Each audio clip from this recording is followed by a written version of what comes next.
چلە گربوونەوە و خۆبیشاندان چلە ناڕەزایەتی چلەوانەی کە توانێت داهاتووی ئەم دوو گەنجە مەسووتێنن.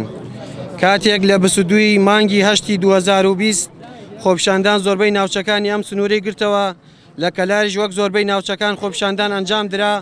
زۆربەی چین و توێژەکان بەشدار بوون بۆ داواکردنی مافی خۆیان و ئەنجامدانی خزمەتگوزاری. ئەم گەنجانش وەک هەر هاوڵاتیەکی ئاسایی هاتنە سەر شەقام، بەڵام بەهۆی ململانی ئەو کاتەی نێو حزب و باڵباڵێنی پلان و پێشوەختەی کۆمەڵی خەڵکی نابەرپرس ئاراستەی خۆپیشاندانەکان گۆڕا بۆ پشێوی و دروستبوونی توندوتیژی و پەلاماردانی دام و دەستگاکانی حکومەت لە ئەنجامدا.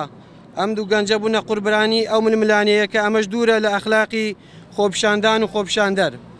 ئەم دوو گەنجە هەرێکیان بە 4 ساڵ زیندانی سزا دراون و یەکێکیانەوەی ئەنفال و باوکی نییە و مناڵی گەورەی ماڵە و بژێوی خێزانەکەی بە کرێکاری دابین دەکات.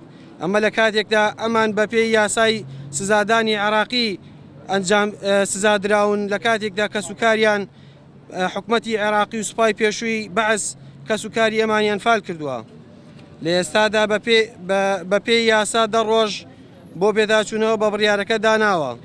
داوا لە هەموو مرۆڤێکی ئازادی خواز و خاوەنی وجدانەکەین هەڵوێستیان هەبێت و بەشدار بن لە دروستکردنی فشار بۆ ئازادبوونی ئەم گەنجانە، چونکە تاوانێکی گەورەیە گەنجێک لەو تەمەنە بخرێتە زیندان و خێزانەکانیان لە دۆخێکی ناڕەحەتە چاوەڕوانی بەربوونی مناڵەکانیان بن.